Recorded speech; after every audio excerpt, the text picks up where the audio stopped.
Hi everyone, and welcome to today's chat. My name is Trinia. I'm a team member here at Understood. And today we're going to be talking about strategies for helping kids with written expression. And we're super lucky to have Sean Smith joining us. Sean is a professor of special education at the University of Kansas and is going to give us a lot of advice and tips and strategies we can use today. Sean, thanks so much for joining us. It's great to be here. Thanks so much for having me. Yeah, do you want to take just a minute to give our viewers a little more background on what you're up to, what you do, what your expertise is, and any introductory information you want to give our viewers? Well, sure. As mentioned, I'm a professor here in the Department of Special Education at the University of Kansas.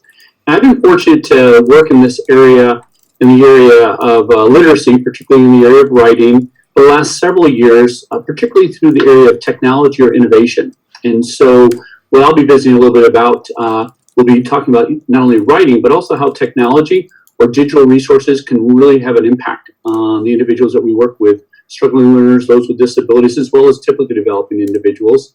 I come at it from a researcher, I come at it from a practitioner out in the schools regularly, and also a parent.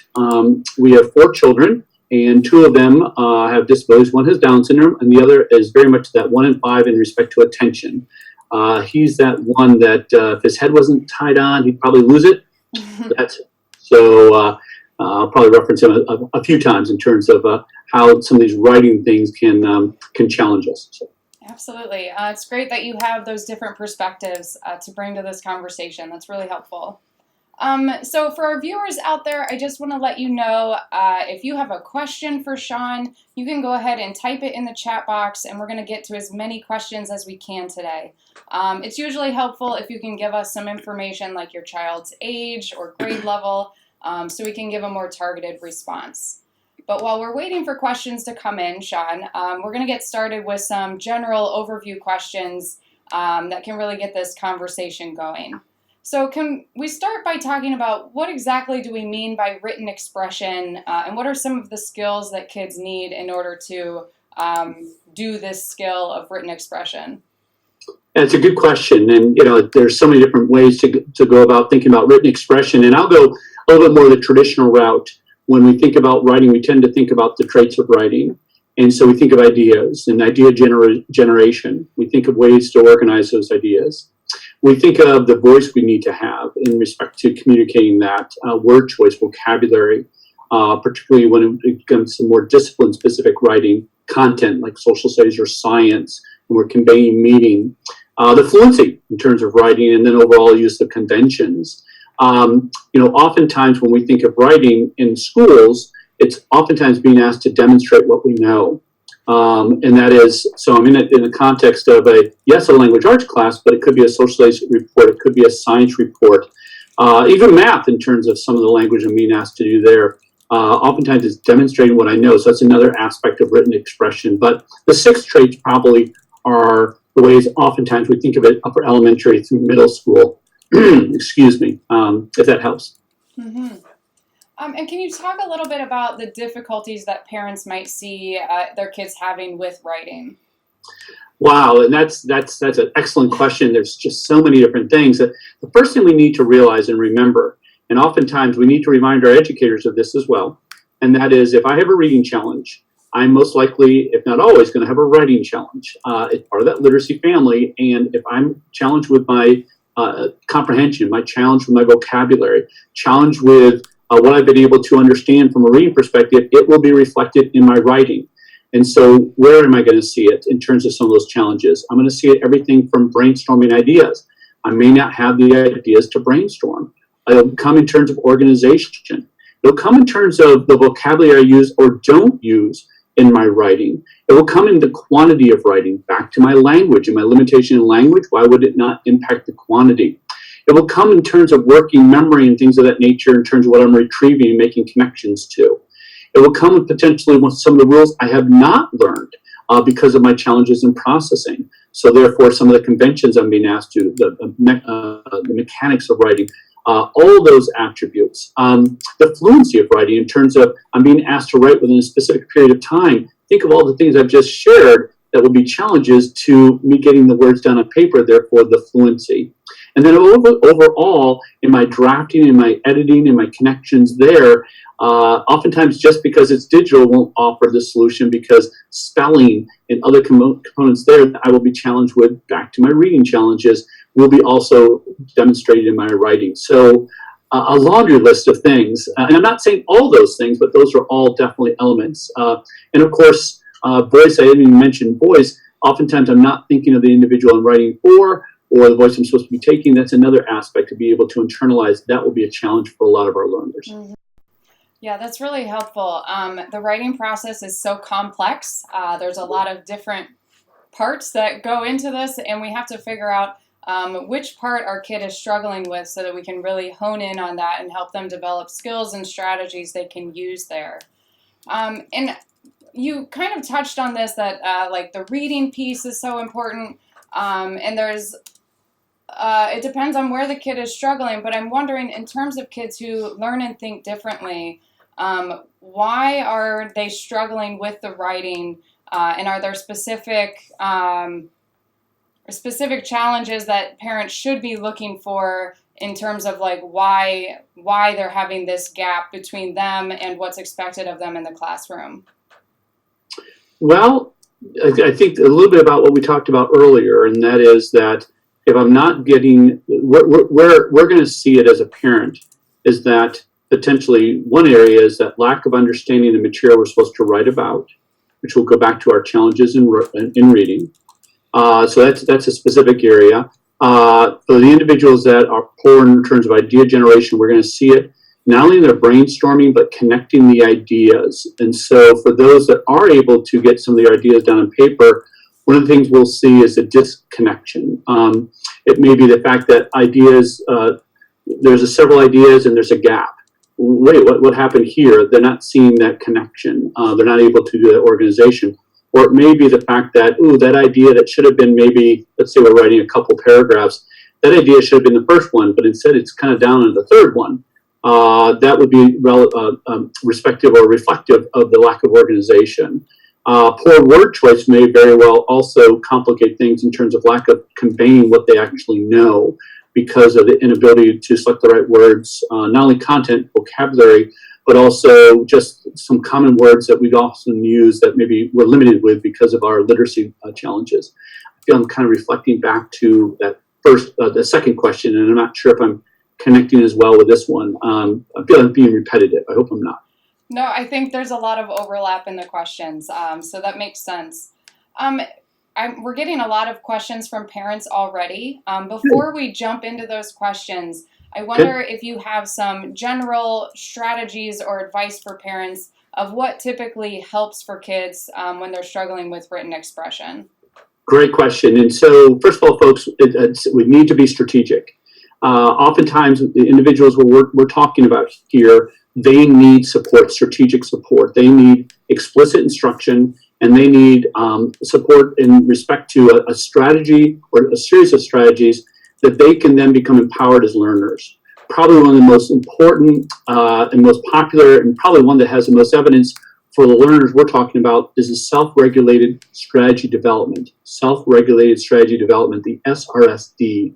It has a lot of good evidence. It is something we can use beginning third, fourth grade, well through middle, up into high school as well. It's an example of a instructional model that uses strategy as its foundation. It goes on 6 steps, and it can be very, very useful. In addition, technology. I find it difficult to find environments now, and I travel across the country, where digital technologies are not part of the writing process. So either I'm on a laptop somewhere, or I'm on an iPad or a Chromebook, and maybe I'm a one-to-one initiative, and maybe they pull out the technology when it comes to writing, which I'm seeing, or maybe I go home to write, whatever it may be. And so there's so many nice digital supports now in the writing process that we can't ignore. And I'm going to get into some specific ones as we go on here, but one I'll just offer as an example that many of us are already experiencing with our digital devices, with our phones, and that is word prediction. Now, many of us may be saying, wait, that's that darn, I'm typing along and it gives me a word I don't want. Well, yes, but on many of our digital devices, word prediction, when we download the actual word prediction app, it will give the child writing, the individual writing, the adult writing, a list of words to select from that not only are starting with the letters that we're starting with our typing, but also potentially that align with, we just use this word, this would be a suggested next word. And then, of course, we can put in vocabulary lists and these things of that nature. It has an audio output, so I can hear the word, I can see the word. A lot of connections, and I'll get into it a little bit more detail, but word prediction, if we're not using word prediction and our child's working on a digital device, we are not utilizing supports that are critical. And this, by the way, is very evidence-based. Those are really great suggestions that you gave. I have a parent who's asking about diagnosis, and we haven't talked much about this yet, but this parent's wondering how important is it for a tutor or whoever's working with their child to have a diagnosis or know where their child is struggling. And maybe we can generalize, when should parents think about having their kid tested to see if they qualify for special education or if they have a learning disability? And how important is it to have that information in order to provide treatment or an intervention or accommodations? That's a broad question, and we realize that. So I'm going to break it down. I'm going to specifically start with if I'm dealing with writing and then go a little bit broader. So in the area of writing, I definitely would want to get information from anyone working with my child about where they're struggling. So it could be some informal assessments with the information that, they're just jumbling their ideas, or they're very limited their ideas. I'll give you an example with my son, 6th grade, when it came to journaling. He had to journal every single day. He could not, within the limited time, figure out the ideas that he wanted to say. And he had all sorts of different things. He was kind of that individual that if you sat down and talked with him, he could be very reflective, but it wasn't coming out in writing. And so very quickly, for that journaling experience, we realized we needed to provide some prompts and some supports for him to brainstorm very quickly for him to write. He was very anxious about that, and it became into a brainstorming experience. So in that example, it was, what are you asking for the individual to do, and then what are you seeing? So there's a lot of informal ways we can understand where the blocks are to then potentially intervene with a strategy. So in JJ's instance, it was his lack of idea generation and brainstorming that then resulted in his journaling, and we gave that strategy that allowed for him to journal during that first portion of the day that was regularly in 6th grade. Now let's go a little bit further. So we're going to go informal with teachers. We're going to go with the situation being asked for writing. Then to expand in terms of overall diagnosis, of course we want to understand specifically what's happening in the writing process. There's a number of different tests, not only in terms of the IQ and achievement, but there are some specific standardized tests that are not coming to my head right now. I'm sorry. Specifically for writing, that we can better understand where the individual is being challenged in the area of writing. So if we're in the process of getting an initial evaluation, I would urge us to try to get that assessment as part, or if we're doing a reevaluation, I'm already identified with a disability, have that assessed, because oftentimes we're not assessing for writing. Why? There's a lot of issues there, not for today, but we're not, so it's generally something we need to ask for. When we're seeing tendencies early on in a child's development, so let's go back to that initial diagnosis, what I'd be urging for us to do is make certain that we're communicating with our teachers to try to understand back to the informal, back to the observational, back to what is happening there. Okay, so we're having some challenges. Could you, give me specifics about the challenges you're seeing in writing? Is it the fine motor issue? So are we trying some typing initially to get rid of the fine motor? If the fine motor and the typing are not working, what else is happening along the way, so we can get this narrative, so that then we can start determining, well, wait, we've tried this, we're supporting with this intervention. Clearly, there's not success here. We need more information. We may potentially need more assessment to lead to a diagnosis. Now, along the way, we may find, and we find this with a lot of individuals, the fine motor aspect, when replaced with other options, other mediums to be able to communicate, that can really then potentially get around that barrier and have more success for the individual. So that then may need the need for further assessment and for initial diagnosis. It's a broad question. I'm not sure if I gave it justice, but at least I gave a few ideas.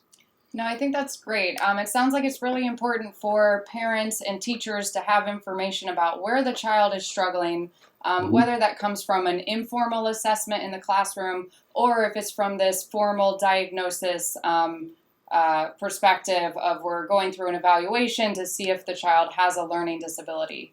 But having these assessments can help us tailor the interventions that we're doing and see what's working, what's not working, so that we can keep moving forward and progressing.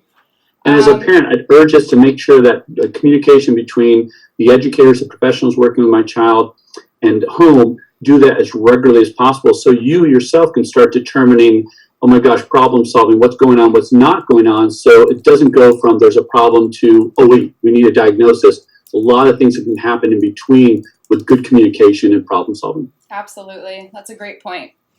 Our next question comes from a parent who has a 14-year-old son and trying to help their son write essays better. Their son has Asperger's and ADHD and is struggling with the coordination of the actual physical act of handwriting, but also with connecting ideas in writing and focusing on the big picture and making those connections in between. The son is also apparently writing as in the same way that we talk and not using like formal language or whatever language is appropriate for that essay, and just not making varied word choices. So the parent says poor word choice, not having the content vocabulary, kind of writing like a 10-year-old would. Do you have any advice for how to help this child? So there's a lot of things going on there. Very quickly, what I would suggest is the age and what you're asking for. There's elements. SRSD is one I'd look at if you haven't looked at that. The SRSD strategy is going to come up with acronyms like STOP and TREE, and each letter identifying for something that they're supposed to do. Like STOP is sustained judgment, and then you move on. So empowering them with that would first of all help them structure a bit of the writing that they're going to encounter as well as they get into it. So those strategies, and I'm not giving those justice because of the time, but definitely look at SRSD and some of the resources affiliated with that. Now, in terms of some of the organization, I'd urge you, I'm going to go technology-wise, I heard handwriting. I'd really question if the fine motor or the handwriting part's the challenge. Really think about why we're not using some sort of digital device, be it a computer or an iPad or something like that. And by the way, if I'm going to use an iPad or a Chromebook, I'm going to get an external keyboard. It's shown to be a difference maker. It's worth the additional investment. It really is. Now, with that said, a great organizer for my thoughts, brainstorming that allows me to be visual. Imagine if your son is like a number of individuals, high functioning autism, they need that visual connection. Inspiration or interactive graphic organizer like that can go a long way of him taking his ideas and visually illustrating them, and then it automatically will help with some of those connections. And then what something like inspiration does, it's an interactive graphic organizer. It will then take the visual that he's brainstormed about and turn it into a traditional outline.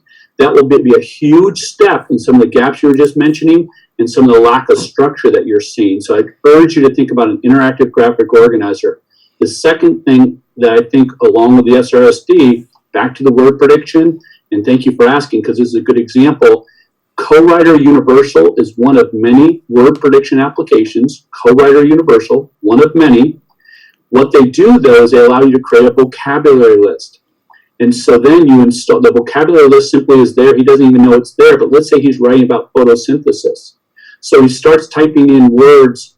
It'll automatically start to, like he starts typing in the letter P, to provide photosynthesis, which is great for spelling. But more importantly, it will start suggesting terms that will align with the subject area he's typing. Oftentimes, students like your son will have challenges with thinking about that vocabulary. But if you are provided a list to say, oh, that's right, what we find is they start to increase the quantity of what they're writing. And some of that younger language is replaced with the prediction with some of the more content appropriate language. It's a way. It's not the entire way. The SRSD strategy and more direct instruction there is going to help. Combined with word prediction, it will offer some of that support and that interactive graphic organizer to help with the brainstorming. Oh, yeah, that's awesome. Our next question comes from a parent who has a 12-year-old. The 12-year-old has been identified as having dysgraphia or a writing disability and is struggling with keeping up on note-taking. they do have an accommodation in their individual education plan that they can have a copy of notes, but they're still struggling. There's gaps in completion of notes, and that leads to difficulty studying for tests. Do you have any advice for this parent? That's a good question. A couple different things. First of all, what can the teacher provide me in respect to the notes I'm supposed to be reviewing and organizing and studying? And if the teacher is responding, well, note-taking is a skill the child needs to develop, go back to your IEP and say, this is an accommodation that we already have down in black and white, and therefore you're not trying to measure me on my note-taking, and if you are, I've got issues with this that are identified, and therefore you need to help me get organized. You need to help me. So it could be the fact that with the PowerPoint or the Keynote or whatever presentation you're using, if you're using something like that, you're giving me some guided notes to go along with it. You're giving me some structure. You're giving me something to go along with the notes I'm supposed to take down. So that would be the first thing I would urge you to do, is work with that teacher, the series of teachers. It may not be the easiest initial conversation, but with what you already have documented, you already don't have to worry about the conversation about note-taking is a skill we need to develop, which I would argue on that, by the way. And that is from the educator to the child. And show me the evaluation on that. The other thing, of course, is that looking to appear to become a note taker for that individual. Oftentimes, depending upon the environment, that's a very supportive experience. I'm seeing that constantly in a lot of middle schools we work in, where there's a lot of students that want to become that note taker. And it could be anonymous, by the way. They're simply giving the notes to the teacher, and then it gives it to the student, or it could be more of a class-wide peer tutoring relationship, which can be very powerful. So that's another thing. Now, of course, I'm always thinking technology, or at least I think you're probably figuring that out. There are some tools, and I'll have to follow up and give these later, where I can record. So there's some apps. Notability is one. So Notability is one. I'm not sure if it's the best one out there, but it's an app that will actually record what is being talked about while I'm taking notes as well. So I can go back and listen to that and see the notes I'm taking, so I can review that lecture. Now, it puts it more on me, the student, which has some power there, but I don't want to do that without the teacher already giving me the big ideas and the emphasis in some of the organization that he or she is presenting to me. So that limits my need to process and make sense of what it is they're trying to share with me, because that's a challenge for me. So I want to, but Notability, and there's some other apps like that, and I can give you some later, however we can share that. Some solutions that allow, while the lecture is taking place, notes to be taken down both auditorily as well as digitally in terms of the text. So those are so three things: work with a teacher, work with a student in terms of potentially good notes to be able to get a copy of, and then of course in technology that would empower yourself individually. Absolutely, that's great.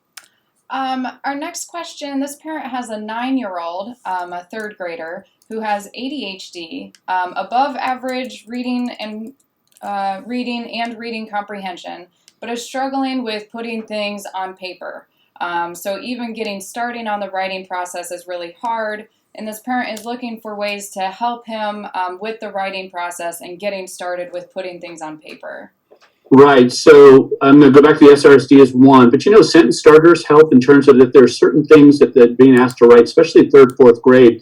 Oftentimes they're being asked to write about certain things that are fairly structured. There's almost a template. And working on that template with the teacher is a good start. So it could be a paper pencil where there's a sentence starter. It could be on a Word document where there's a sentence starter. So a sentence starter might be along the lines of, for some reason my mind's stuck in science right now. So think of an introduction to a science report, which I know is more 5th, 6th grade. But that would actually have certain language that you want to start writing about. And so it could be a question that you're asked to answer. It could be the beginning of a sentence that you need to then finish out.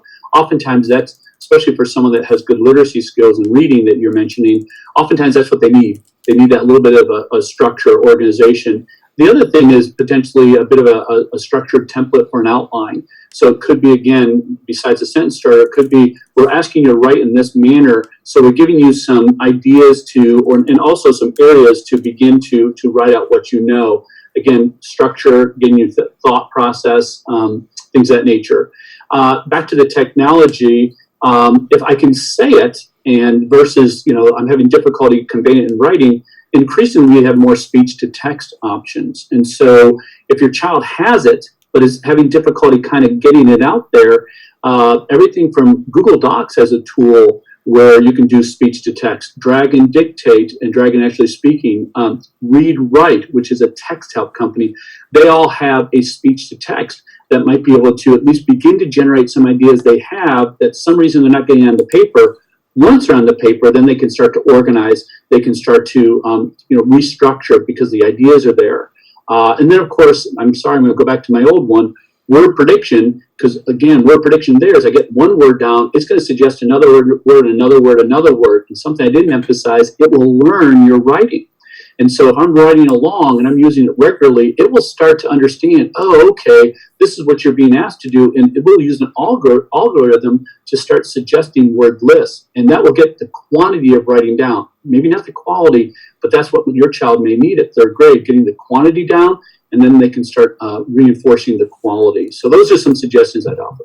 Yeah, I think that's great. And a lot of this comes back to that motivation piece. And I know a lot of times when kids are struggling with writing, and anytime when any of us are doing something that's really hard for us, we're not motivated to want to do that. And when we have these tools in place, whether it's sentence starters or word prediction, that can kind of help us get started and feel like we have a path forward, that can increase our motivation and willingness to like keep going even when it's hard. So I love these ideas that you're giving. And I just want to piggyback on that. One of the things we know in terms of level of engagement, particularly when we think of the Universal Design for Learning framework, is we want to go from us helping to be engaged to a level of they're self-regulating. And what you're just describing, especially with the use of strategies and we're teaching and supporting, it's going to get that level that I now am able to be persistent in my engagement, but also I can self-regulate my engagement and be more successful in that respect. Yes. Absolutely. We have a few parents of high schoolers who are asking, and similar to our last question, but now we're thinking about high schoolers. And so I'm wondering if you have different recommendations for kids who are in high school who are doing really great with reading. They seem to understand the content, but are still just struggling with doing the essay and getting it on paper. Some of the parents say they've tried doing like the flow charts and mind mappings, and are still struggling. And another parent's asking if there's anything they can do at home to help their kid just in general with the writing process to improve their writing. So let me just real quick comment about the mind mapping and then get to that home. Not all mind maps and flowcharts are created equal. They're not created equal at all, actually. Mind maps themselves, I stay away from just because mind maps oftentimes don't, especially if I go digital mind maps, they often don't support the interconnectivity I need, or they give me a template and it's too restrictive to the individual I am, particularly how I think. So that's why I emphasize something like inspiration, which is a little bit more free-flowing. It will poplet. It allows me to start generating the idea. It does give me some templates, but it's not as structured as some of those mind maps and flow charts, which are potentially more business-orientated than school-based orientated. So I won't spend more time on that because I mentioned inspiration earlier and what I like about it, with the exception of some of these tools like inspiration will allow me to also visualize and then turn to text. Mind maps often don't allow me to do that, or even videos to contextualize what I know and then go from there. So I'll stop there and back to the home. One of the things I haven't emphasized, and I really want to emphasize here that we've done at home with our children, and I've seen the research and the like, is maybe taking initially out of the writing orientation. And that is, so we think about writing in terms of our structure, outline, and all that, which elements of that are problematic, as we talked about earlier in our discussion. So let's start with demonstrating what we know. And oftentimes we don't have that opportunity to get that reinforced. And so if we think about from a framework I mentioned, Universal Design for Learning, oftentimes the focus isn't so much on the writing. So as I mentioned earlier, especially at the high school level, we're generally not emphasizing the writing as much as we want you to convey what you know. So at home, if we start to use different ways to demonstrate what I know and get myself engaged in that, first of all, I'm more motivated in that potentially, but also then, particularly for some of our learners, I become aware that, oh, I have the ability. Because oftentimes, I'll give my son as an example, I don't think he feels he has the ability at times. So he needs to see that. So let me get specific. So what if I storyboarded out my organization? What if I was going to create a film or create a poster or create a presentation or something along those lines. That I don't start with an outline, I start with a storyboard. I don't know how many students I know that I'm working with now that love to create videos. They love to organize their ideas with a storyboard. Well, a storyboard, and there's lots of different ones, and by the way, I can use comics to storyboard. Well, it sequences my thoughts. It organizes my thoughts. I have a lot of fun in generating those. In the process, I'm learning about organizing my thoughts. I start with a brainstorm, a structure. There's a sequence that the storyboard offers that I then understand. Oh, there's a sequencing, there's a connection, there's an order to it. And I could do that on almost anything. I could even take that at home away from the content. It might be the weekend that they want to share something for a friend or a grandma or grandpa or a letter to someone in college, whatever it may be. And then maybe I create a video on that. Well, that's the idea generation. That's the organizing. That's the drafting. So in a way, I've created a bit of a writing experience, but I've done so through another medium. Again, the framework of Universal Design for Learning really reinforces that. And by the way, I would not just simply limit that to home. I would take a look at that in terms of conversations with my teachers, because oftentimes what they're trying to do is they want the child to demonstrate what they know. And writing is a secondary component. Writing just might be easy for them as an instructional perspective. And if you start asking them, well, wait, this is the big idea. This is what you want us to do as a child in terms of conveying that to the teacher. Oftentimes teachers will look to different options. They may not have thought of that initially, but they'll be open to that. I don't know how many as a parent educators we worked with that were very open to that. And it was a way that both my sons have been successful. So that's something else to consider. So some of these things at home that could actually translate back into school. A quick example would be everything from a fireside chat. My son with attention issues did. He had to do a biography on FDR.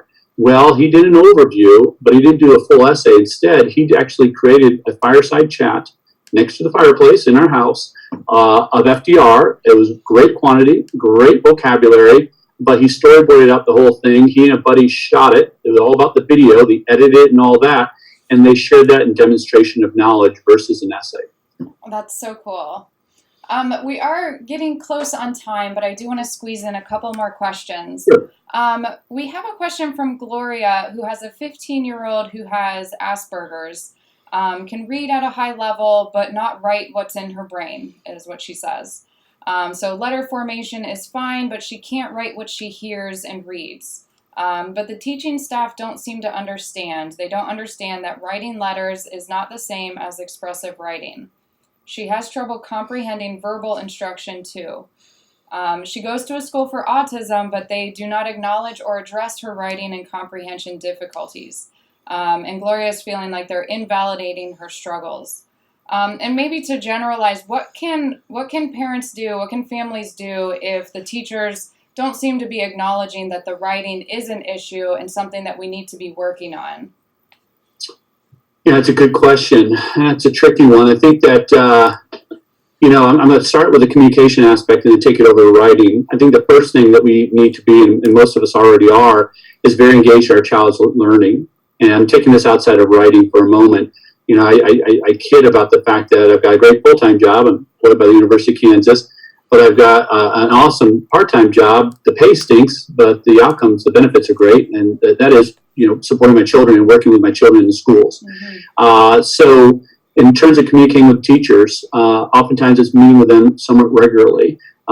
Understanding what I have found, and this is my mother teaching me years ago. So yes, you may say, well, Sean, you're an educator, but honestly, it's just being a parent, understanding what they're asking of my child, understanding the structure, understanding the focus, understanding what they're doing and also potentially what they're not doing. That communication process allows me to do a little bit more problem solving on the side. So for example, let's get into the writing. One of the questions I'd ask back to this parent and to this school is, what are the strategies you're using to empower that child? Now, we mentioned SRSD, but there's a whole host.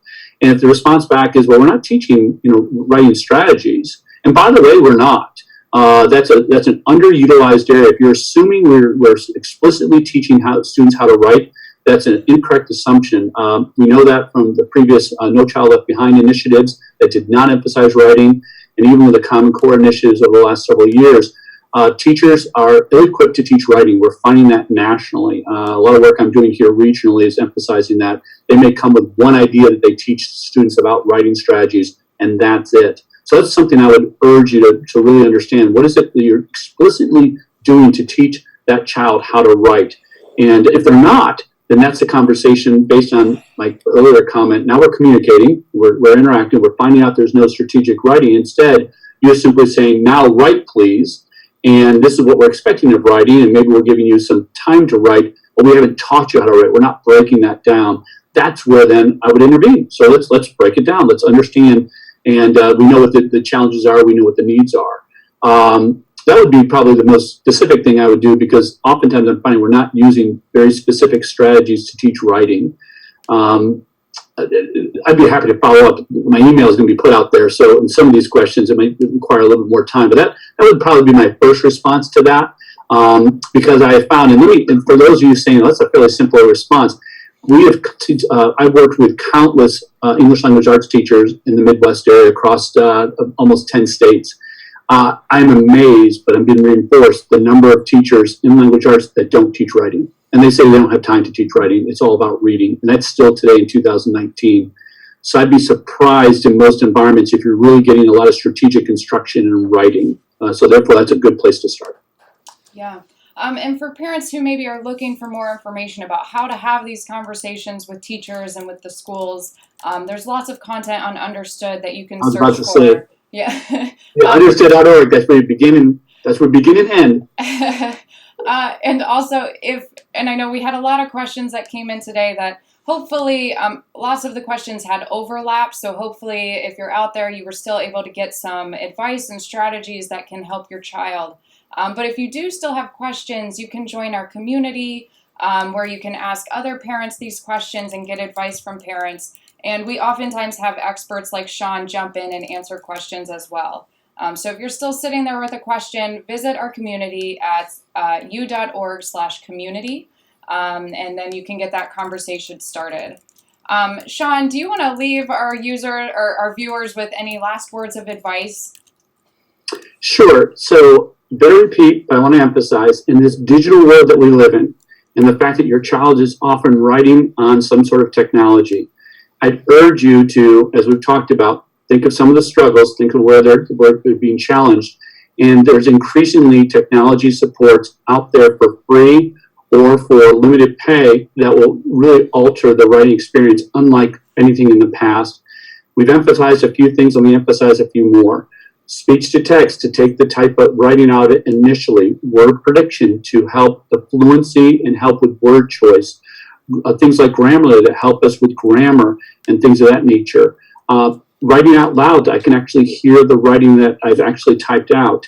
Enhanced spell checks in thesaurus. The list goes on, and of course we mentioned some of the interactive features that allow us to visualize our process before we get into that writing experience. There's just countless tools out there that are really changing the writing experience for our learners. And so if you're being asked to do paper pencil, why are we back in I was about to say the 20th century, but really it's the 19th century in terms of innovation. That's what I'd leave you with in the writing experience anymore. It's got to be digital solutions. Absolutely. And actually, before we go, we had a couple of parents asking for you to reiterate. You mentioned the SRSD a few times. Can you reiterate what that is? Sure. So the SRSD is an intervention. It stands for Self-Regulated Strategy Development. There are countless books on this. Stephen Graham and Karen Harris are authors of a number of books on this, the Self-Regulated Strategy Development. If you Google that, you'll come up with a variety of different resources, including some there understood that break down the SRSD. And it is an evidence-based, one of the most highly identified evidence-based writing strategies in the country, coming out of What Works Clearinghouse has emphasized it as an evidence-based. So it has years of research behind it, targeting initially students with learning and attention issues. That was the primary purpose of the intervention, and yet it's been shown to be very supportive across a variety of learners, beginning elementary through middle through secondary. It really empowers the learner.